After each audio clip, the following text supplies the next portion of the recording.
For 3 days Dorothy heard nothing from Oz.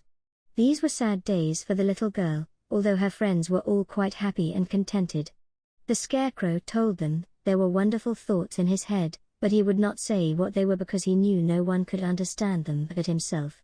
When the Tin Woodman walked about he felt his heart rattling around in his breast, and he told Dorothy he had discovered it to be a kinder and more tender heart than the one he had owned when he was made of flesh.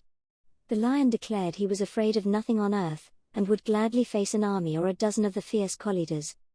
Thus each of the little party was satisfied except Dorothy, who longed more than ever to get back to Kansas.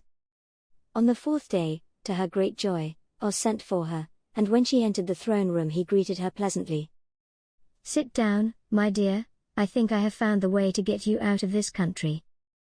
"And back to Kansas?" she asked, eagerly. "Well, I'm not sure about Kansas," said Oz, "for I haven't the faintest notion which way it lies.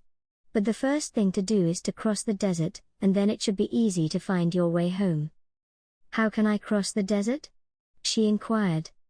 "Well, I'll tell you what I think," said the little man. "You see, when I came to this country it was in a balloon.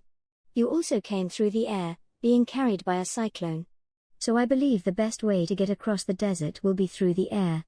Now, it is quite beyond my powers to make a cyclone, but I've been thinking the matter over, and I believe I can make a balloon." "How?" asked Dorothy. "A balloon," said Oz, "is made of silk, which is coated with glue to keep the gas in it. I have plenty of silk in the palace, so it will be no trouble to make the balloon. But in all this country there is no gas to fill the balloon with, to make it float." "If it won't float," remarked Dorothy, "it will be of no use to us." "True," answered Oz. "But there is another way to make it float, which is to fill it with hot air. Hot air isn't as good as gas, for if the air should get cold the balloon would come down in the desert, and we should be lost." "We," exclaimed the girl. "Are you going with me?" "Yes, of course," replied Oz. "I am tired of being such a humbug. If I should go out of this palace my people would soon discover I am not a wizard, and then they would be vexed with me for having deceived them. So I have to stay shut up in these rooms all day, and it gets tiresome. I'd much rather go back to Kansas with you and be in a circus again." "I shall be glad to have your company," said Dorothy. "Thank you," he answered. "Now, if you will help me sew the silk together, we will begin to work on our balloon."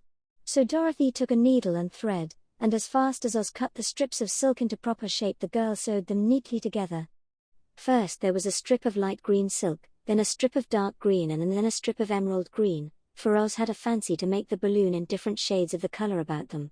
It took 3 days to sew all the strips together, but when it was finished they had a big bag of green silk more than 20 feet long. Then Oz painted it on the inside with a coat of thin glue, to make it airtight, after which he announced that the balloon was ready. "But we must have a basket to ride in," he said.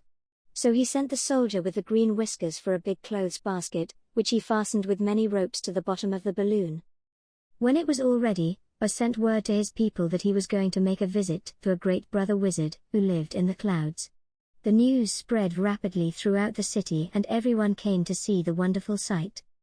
Oz ordered the balloon carried out in front of the palace, and the people gazed upon it with much curiosity. The Tin Woodman had chopped a big pile of wood, and now he made a fire of it, and Oz held the bottom of the balloon over the fire so that the hot air that arose from it would be caught in the silken bag.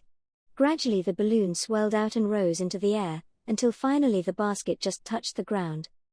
Then Oz got into the basket and said to all the people in a loud voice, "I am now going away to make a visit. While I am gone the Scarecrow will rule over you.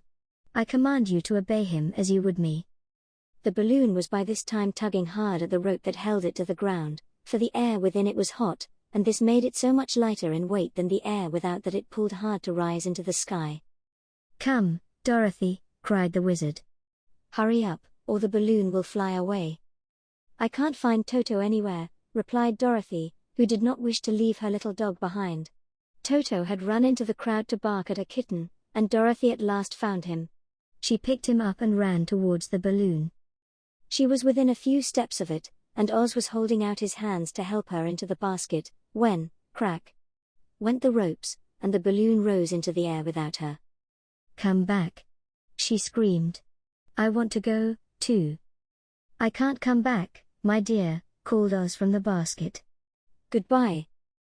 Goodbye, shouted everyone, and all eyes were turned upward to where the wizard was riding in the basket, rising every moment farther and farther into the sky. And that was the last any of them ever saw of Oz, the wonderful wizard, though he may have reached Omaha safely, and be there now, for all we know. But the people remembered him lovingly, and said to one another, Oz was always our friend.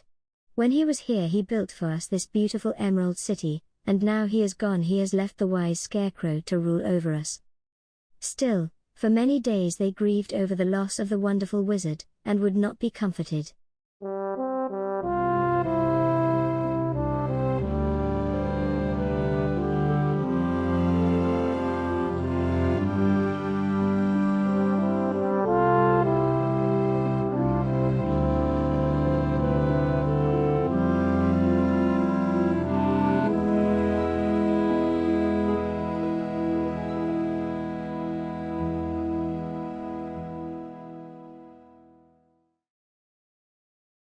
Please subscribe. New stories, every week.